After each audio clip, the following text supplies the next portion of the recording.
what I was really feeling like I wanted to say was like, what I respect is authenticity. Mm. And that should be the thing that we're, trying to win, not the beauty contest, is like the authenticity prize. Like just be yourself. Well, let's start with the last time kind of saw you in the UK, of course, which was Download. I mean, I've been to that festival many, many times.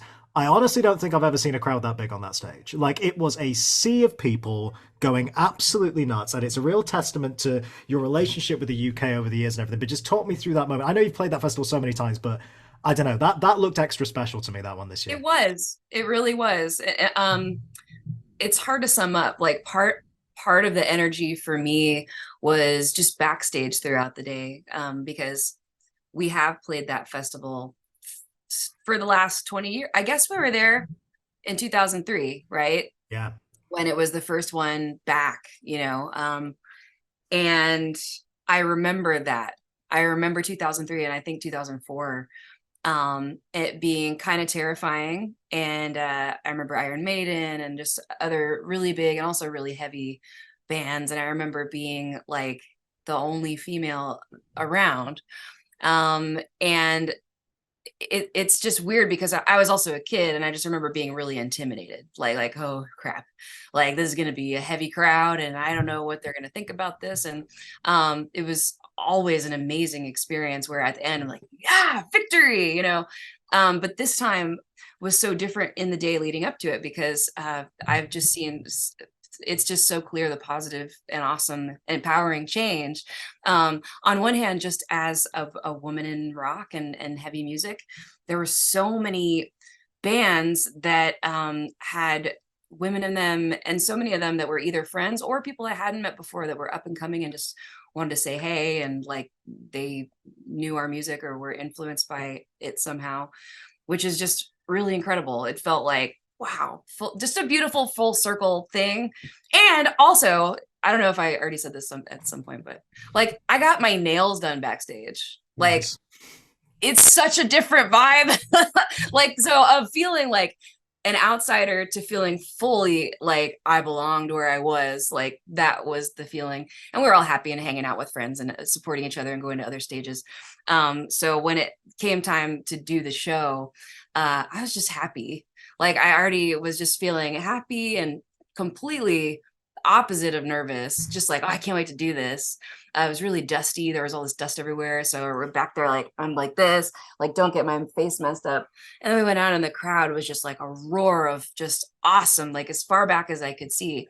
And it was, the second stage. So it was really great. It was really special. We had to rush. I had to quickly like run back and get over for Bring Me the Horizon because I wanted to see it, but also I got to be in it. So Yeah, that was that a was. fantastic day. Oh my god! I mean, it felt like a real vintage download this year. I gotta say, like, it was very, very Cool. special for a lot of reasons. But like, the Bring Me moment was amazing as well because, like, I'd been tipped off, funnily enough, but I'd still loved the fact that I was just watching these kids because I was like in the heart of the crowd of it, and just seeing these kids, and like the shadow comes down and the hood's up, and they're like, "No, Yeah. it can't be," and like losing their minds. It was just so cool, and what a lovely kind of not just great to be able to do it with them, obviously, but like it was such a big moment for them. Like you say, it's an event that you've had a long affiliation with. Like, what a perfect time to make that happen. They're really good at that at the show. Like they really conceptualize like big ideas and make them come true.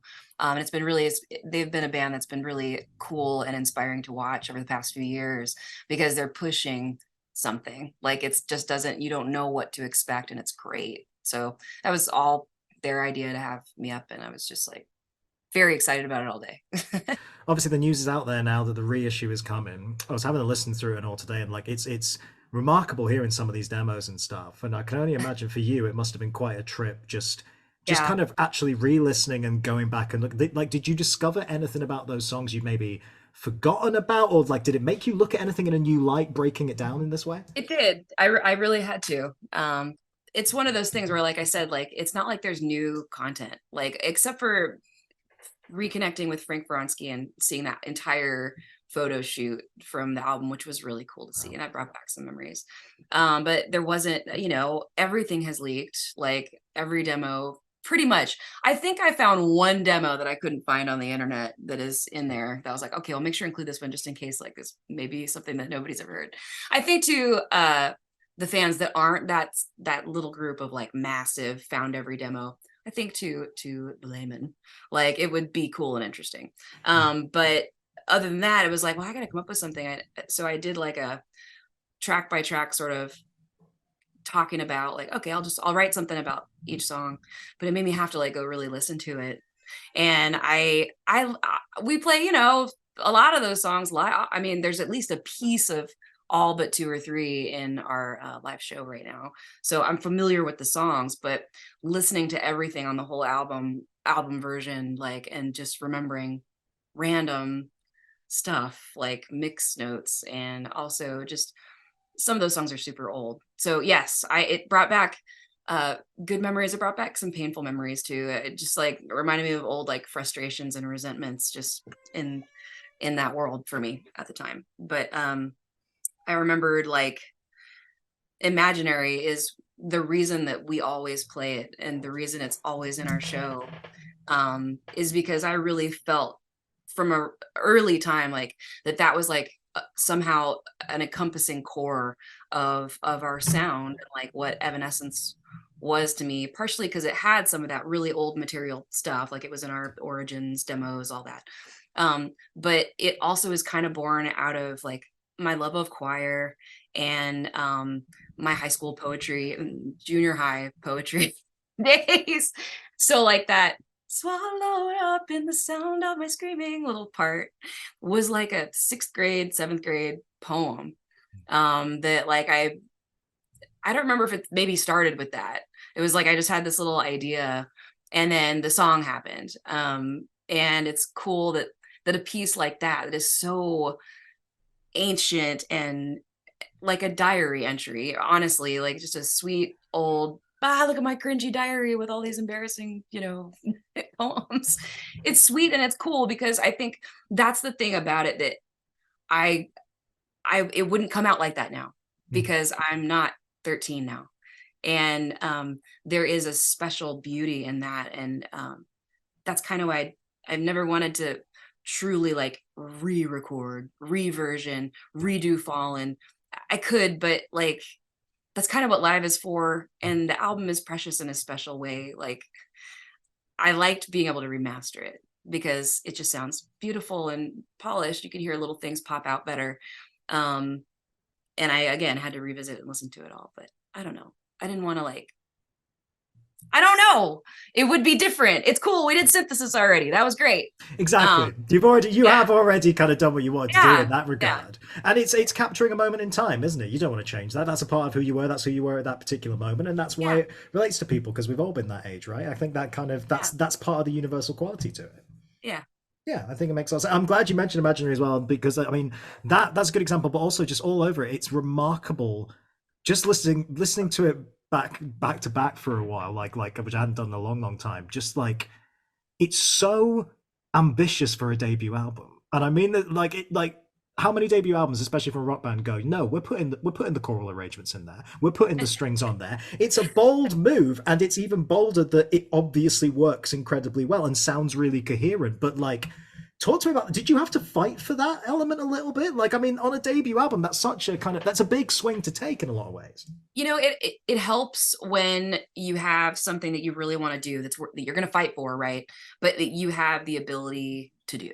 So what I mean is like if I had a crazy idea of like I want like Gregorian chants or like an all boys choir, like something that I couldn't actually make happen, it would be a lot harder, like because like okay, well we're going to spend all this money on finding somebody to create the sound and then find the team, and then it's like that's at least with choir specifically, like I had in high school, I was the choir president. I loved choir. I was like inspired by a lot of that old Celtic and like Latin hymn stuff. So I kind of, and I took Latin. So like I was like, I'll write it, I'll do everything. All you got to do is help me like put together like a small team of vocalists. Like it's not going to be that expensive. Like we can make this happen. I think just having the moxie or whatever it is, like to go, I'll put it together. All I have to do is just trust me, like artistically. And that still is a Mm, fight. It was harder to fight for real strings because that's just expensive. That's just something that costs a whole lot of money. But to me, like that was so key to what our sound was. Like the whole idea was that it was like if a heavy band with riff driven cool stuff and pop hooks, also like head on collision with a film score, like a mm, dark film score. And if it didn't have that film score part of it, it would have felt like so much was missing. And I do remember having the discussion with the label about like, hey, there's ways like we can make it sound real, like with pads and stuff. They're better than they used to be. And I just always like, no, no, whatever it is, like, we're on the hook for it in the end. I promise we'll get the money paid back. Like we have to have real strings. It has to be real. mm. And then we ended up with David Campbell, who is like one of the absolute best in the industry for that.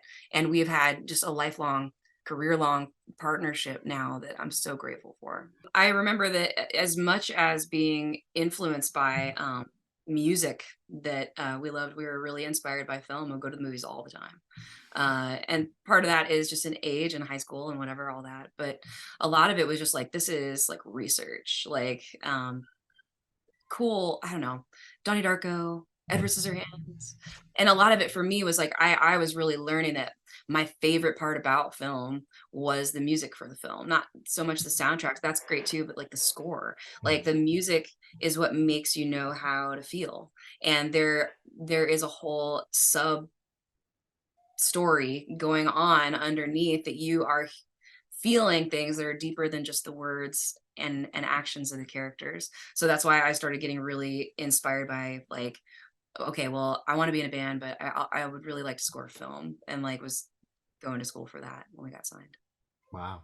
I mean, yeah, it comes through. It's so funny how it's like it's just the other side of the coin, really, isn't it? It's yeah, there's elements of overtures in this record. It's just funny how that kind Yeah, of seeps through a I lot know of it's the funny because we were so young. Because it's like, time. oh, but I didn't know any better. It's like, cool, I'm 20 and I want to be Mozart. What? Why not? It's a good ambition to have. I respect that. That's you got to aim high with these things. That's all good. I want to mention Everybody's Fool because obviously, I mean, subject matter wise, you've talked about that in the past, kind of lyrically where that kind of came from, and a lot of kind of frustrations with fame and frustrations with success and stuff. It's interesting writing a song like that so early in your career as well. Like before, obviously, your fame and the success level of the band just absolutely skyrocketed after this was Yeah, released. it took on a new meaning. Songs sort of Yeah. do that. Well, I Yeah. guess I think that was kind of what I was going to ask. Really, is like how much of that kind of did come to pass for you, and now all these years on, how do you reflect on those kind of lessons and what you were feeling then? At the time, it was like I was the teenager big sister, and my siblings were younger, like in elementary school. And my two little sisters, who are very close in age, were in their like boy band and pop girl moment. Like, we're going to the concert. And I was like, oh my God, you guys are totally dumb. Listen to real music. I'll show it to you, and be in the car. And I was always trying to influence them with like, I don't know, Green Day and whatever else. Nirvana songs that didn't have horrible things in the imagery.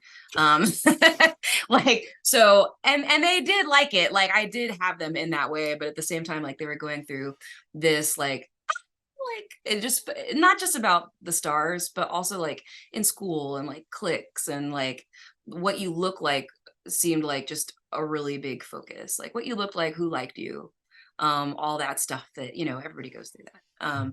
But I remember like just in my like contrasting ponderance like about what I felt like and what I wanted to be and what I wanted to influence them like to be. It's like this isn't that great, it's not real. I think what I was really feeling like I wanted to say was like what I respect is authenticity, Mm. and that should be the thing that we're trying to win, not the beauty contest, is like the authenticity prize. Like just be yourself. But then of course strangely soon after, I found myself in the spotlight really fast and really big way where you are on a stage for people to just look at you and talk about you like an object, and that was hard. That was a weird time for me because I was really young and really never bought into all that. But when it's happening to you on like a really large scale, you can't just tune it out and like leave the cafeteria. Like you have to actually face it and go, okay, this is my career. Like, how do I um, be the most of myself and show all the parts of myself that I really want to be seen and not be misunderstood? I just felt really misunderstood. Mm. But I think the lesson really is like you have to keep on and like look at yourself, look at the real friends, people around you that really know you, and remember who you are apart from it. It's always been good for me to take breaks from this. I don't think I need to anymore the way that I did. I know who I am. I know I was born to be here, but it was always important for me to step away and be like, I'm not Amy Lee. I'm just Amy still.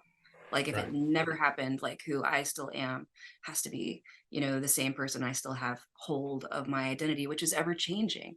Like it still has room to grow. I'm not stuck as that album cover picture forever, even though that is still a perception in probably millions of people's minds. Mm. So you just have to give yourself the freedom to keep growing, I guess. Yeah, I think. I mean, you can correct me if I'm wrong, but I feel like when we've been talking around like the last album and everything, it feels like you're in such a good place creatively, but also just from a just general life standpoint. You know, we came out of the pandemic, obviously, and then with this record, it feels like you're in a place where you are free to do whatever you want at this point. You can like, Yeah, and you can have those gaps, like you say, but like the it's like audience that. are there and they're coming with you, right? It's got to be a kind of a nice place to be at this point in your It career where is. you know they're going to follow.